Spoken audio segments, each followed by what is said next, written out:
I don't know what's going on with it. Like,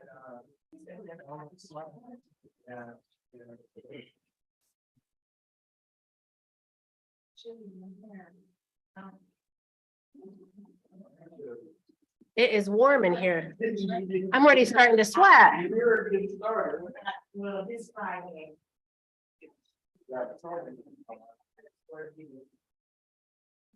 So, do you eat grandkids? Lucky you. Andy, did you have anything else?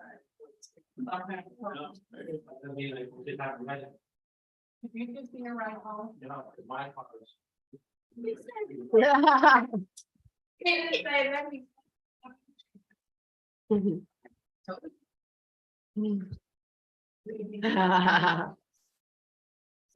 Children stuff. So a lot of coffee. Yeah, that's a good idea. Maybe they. I can put y'all in. Okay.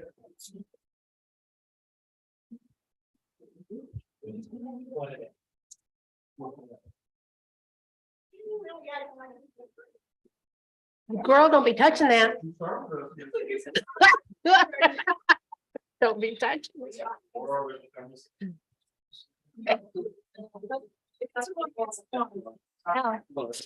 You okay? We're gonna go on. That's my husband. That's funny. Oh, All Lord. right, folks, we're being conscious of time. I'm going to go ahead and call this meeting to order at 6:31 p.m. We can all stand for the Pledge of Allegiance.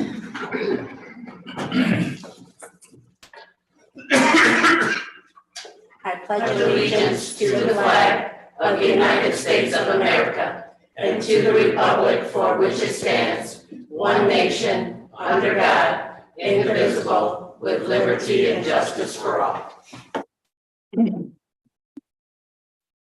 Clerk Domingo, if you'll take it for us, please. Councilmember Williams. Reed. Jackson. Here. Lawler. Here. Davis.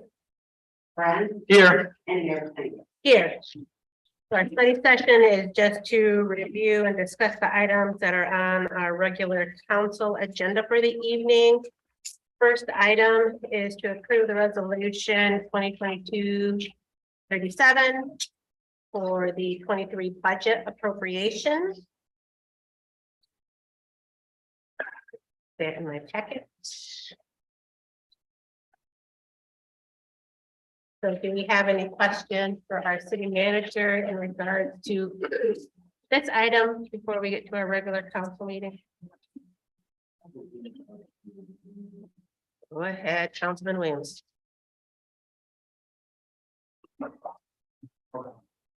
So. At the end of the resolution, we also resolve.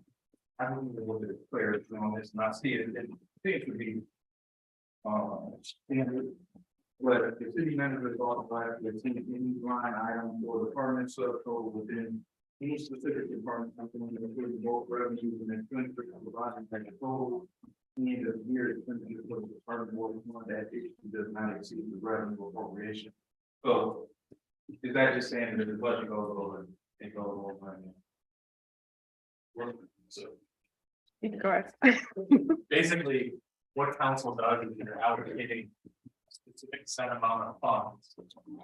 The various funds.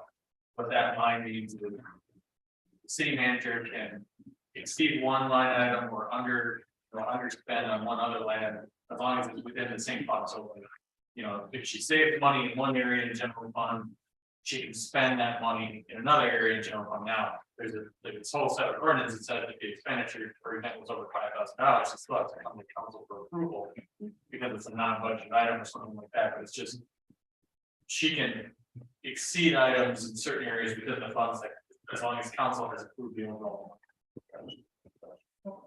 Yeah, like I said, I think as far as the budget, that's the one question.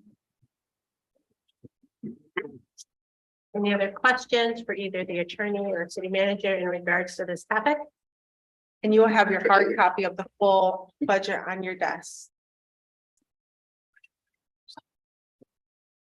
All right. The next will be to approve resolution 2022-38 for fiscal year 2022 budget amendment. Just that, I think he was just talking about. Right? Well, he talked about the resolution, not the adopted. So this is different. Yeah, so the section that Councilmember Williams kind of questioned, it kind of goes in part with the amendment. So at the end of each year, we bring forward proposed amendments to each of our funds within the city's budget. That just accounts for our, what we anticipate to spend that fiscal year, and then that is what is presented to the auditors to review. Any other questions or comments in regards to this topic? The next would be to approve the second reading of our rental registration. So we adopted the first reading at our last meeting. This is just approving the second reading, which we normally have to do. Do we have any questions for Director Arnold in regards to this topic?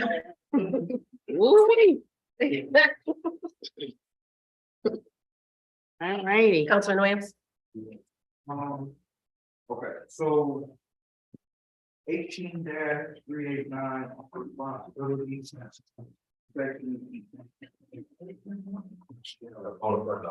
Page 8. Or page what of 95? 44. Oh, yeah. And the ordinance, Are we asking landlords to put all utility services in there? We anticipate this question. So I was hoping they wouldn't. the way that it currently works, even before the rental registration ordinance, It's all is actually there. utilities, by virtue of an existing ordinance, become a lien on the property if they don't want to pay. There is a section in our ordinance that's adopted from state law that allows landlords to avoid that by following a process where they have to present their lease that had language in saying the tenant's going to be responsible. They have to do an affidavit. They have to post with the city 2 months, or excuse me, not 2 months, 2 quarters worth of water sewer. And then once they do that, if the account runs delinquent, we don't put a lien against the property. We take it from the deposit that they're going to file with the city, and it's a civil issue between the landlord and the tenant if their deposit gets dipped into, but it doesn't become a lien on the property. That is done pursuant to both the Revenue Bond Act and the state water. So we've had that ordinance on our books since 1987. And the way that we worded the rental registrations, we said, yes, it does go against the property, except if you follow our existing ordinance so that they can avoid that. All right. Question about that. Is it just for the water bill, water and sewer? It would be water sewer. I Okay, think if I can bridge again here, the specific section you're talking about in our ordinance that creates that process called described. You have further questions about the section of the rental ordinance and how that section specifically, that 18-389. All and 18 what now?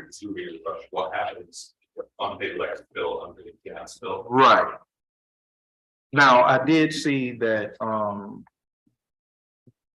the chapter 86 of the ordinance did specify the water and sewer. And if it was just water and sewer, you know, it's understandable, but like the landlords have to put electric, gas in their name as well, according to this. We don't have, I mean, since we don't provide local electric and gas, hang on, where we put this? 389. Okay.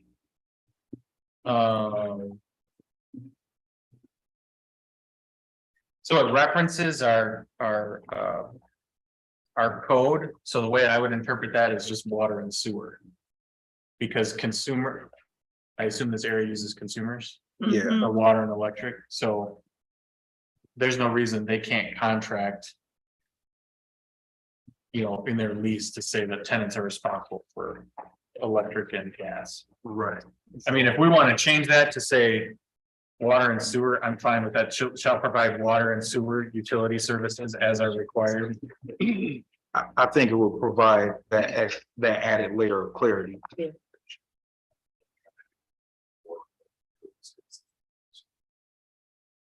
Councilman French? I think the phrase that protects owners as well as tenants is the beginning of that sentence. Owners may, comma, in their discretion, comma, require that students, that tenants pay and or reimburse owners, right? That's the out. It gives the landowner, my interpretation, the ability to not put those things, electricity and gas in their name, right? It's in their discretion. Am I misinterpreting that? Okay, so when I read that, now, this is my interpretation, is that I could charge you enough rent to cover the utilities as well. But the utilities have to be in my name. Correct. You see what I'm saying? And that's a slippery slope. So the additional clarity, I would like to see more clarity in the actual statement, because That's fine. we're still telling the landlords that all the utilities have to be in their name. No, it's not. Yeah. I have a question, just, I interpret it as just are the utilities that the city provides, which would be water and sewer.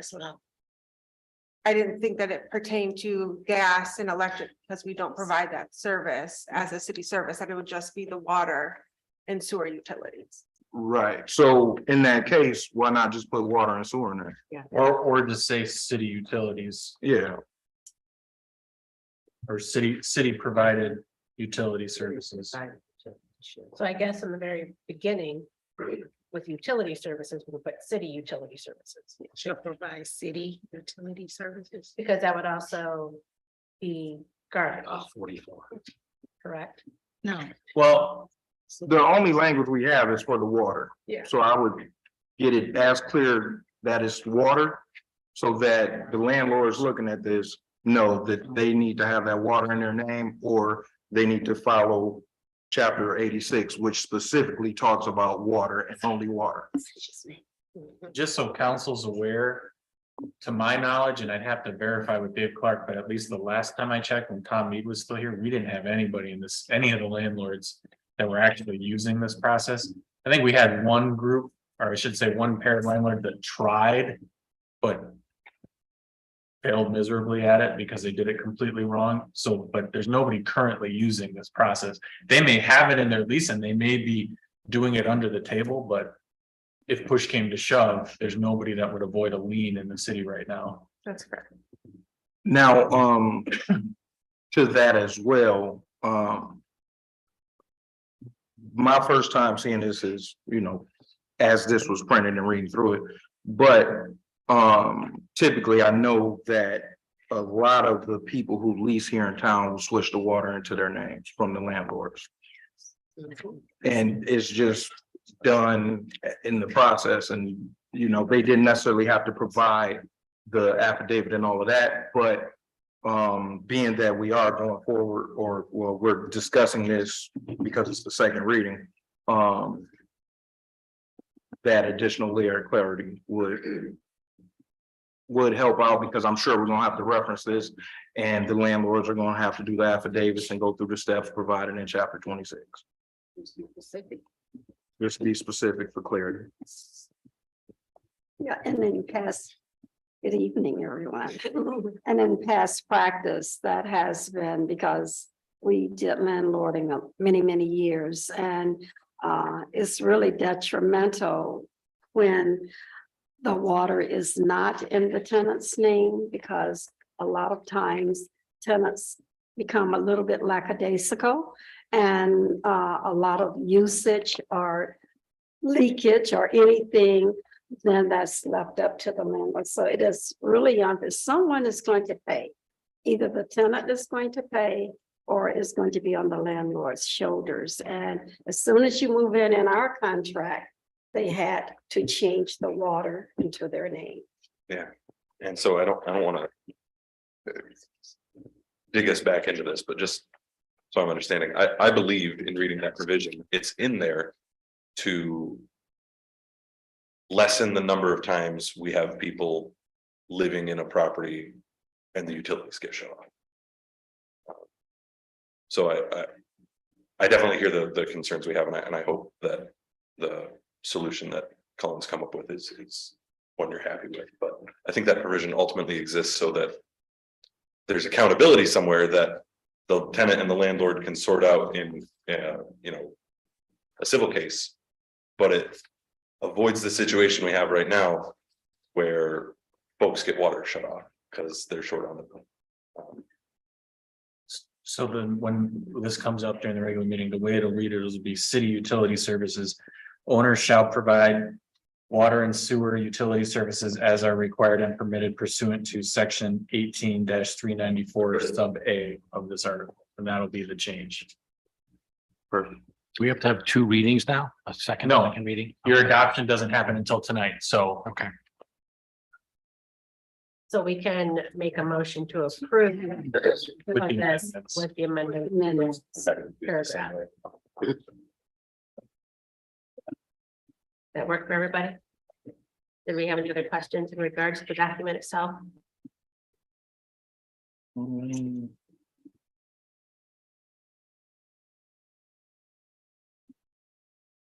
I just want to say I think some of you probably saw we got some communication today regarding this, mostly all from the same group, 3 different letters that I saw. The letters weren't specific or detailed enough that I felt like it was appropriate to kind of tear them apart right here and talk about the concerns and try and address those. But if any of you have any specific concerns right now or in the meeting about what the realtors who did reach out today have said, I'd be more than happy to answer that. I just didn't want to kind of go through and critically analyze. Just think of time. Or. Okay, go. Turn that one. I was just gonna remind council, we talked about this at some of the previous meetings. The how the properties are maintained is already governed by the International Property Maintenance Code that the city's had on file since long before any of us were here. The only thing that this ordinance really does is it provides a means for the city to identify which properties actually are rentals and then subjecting them to a periodic inspection to make sure that whoever is renting the property is keeping it in a condition so that it meets basic standards. I think the part that folks get caught up on is, you could say it's an unfunded mandate. We pay for our inspectors' time. That costs something. It's a use fee for that because not all residents are using that service. But it's not something that we can really afford to provide for free. So there's a fee associated with the inspections. As you read through the letters, were there commonalities, so to speak, in terms of the concerns of the landlords? Yeah, the 3 that I'm looking at here all mention what I think the realtors are chiefly concerned with, which is how this will affect the buying and selling of property in Albion. I can appreciate the experiences that these realtors are communicating to us, but cities far larger than us have this type of ordinance. And if this was something really cutting edge that we were doing, I'd be inclined to consider these complaints a little bit more. My approach with these would be to invite these folks in and try and catch them up to speed with where we're at, and try and answer their questions directly. Attorney Hartman. And as Director Arnold indicated, there were several emails sent out today, and this is the first time that any of these groups have reached out, despite the fact that this particular topic has been a topic of discussion at 17 of the last 20 council meetings. And I don't know how many committee meetings there were, but we had this on for discussion, and then we had a first reading, and now it's like the 11th hour. This comes up. One of the concerns that I saw in there was the reference to the cost. You know, the numbers that other communities are using, I think, and obviously council will vote on this at a meeting in the new year. But I think the number that was being picked on was 75 or 75 or 100 for 75 or 100 over the course of 3 years. That's not $100 each year, it's $100. $3. So $33, if $33 So it makes is- or breaks a landlord, that is, there's probably larger issues in play. The issue that I think the landlords are more concerned about is they realize that now they're gonna be held accountable for making their properties meet basic standards. And yes, that could be expensive, but nobody should have to live in a rental property that might have an infestation or might have water leaks or, you know, doesn't have functioning plumbing or has code violations that could be hazardous to people. So, This month, I spoke to 2 families that have a very similar situation. They own the house they live in and they own 1 rental property. There's a fair amount of those in our community. And I'm doing what I can to make the resources that we have available known to them and help them through where I can. If you have more than 2 houses, there starts to be an easy solution that I'm tempted to tell folks, which is sell 1 and you might be able to afford the 2. So I don't want to be in the position of us giving people financial advice. Right. My main concern is that right now, we were talking about 72 degrees in this room, and we sure know it's not 72 degrees outside. And I could take you to homes in your city where there are people getting through on space heaters tonight. That's not okay. This ordinance is a means to address that in my mind. So the concerns that they have in here about what the fees will be, we'll set the fee schedule at next month. And we'll do what we can to make sure that that's a fair fee, pays our contractors what they need to be paid, covers the administrative cost of keeping this registry, keeping this information, the staff time dedicated there. Happy to compromise on that wherever we can to help people out. But the aim of this ordinance is not necessarily to make landlords and realtors happy. It's to provide some protections in the rental housing market. Colin? the only other suggestion that I discussed with Ian, there was a part of the email was they referred to. There was this kind of somewhat ridiculous suggestion that this ordinance would be applied to people house sitting.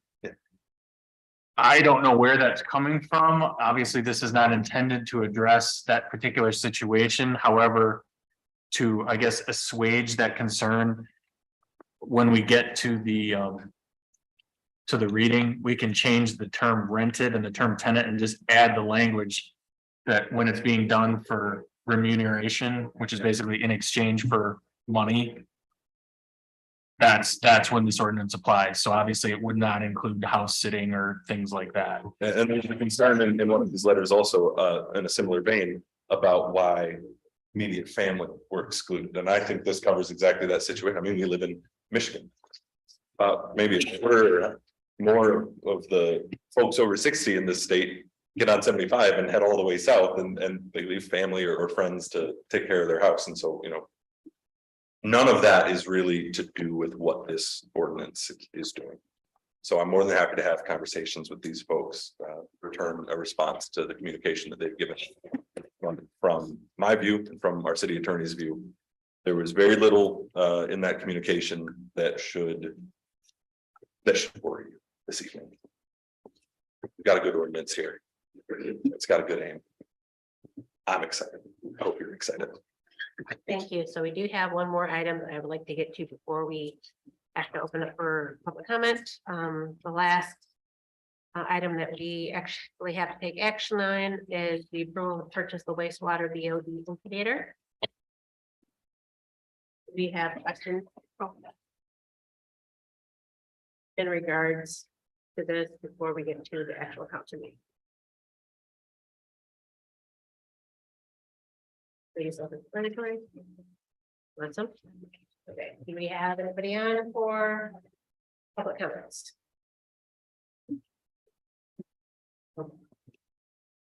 Anybody in the gallery like to speak?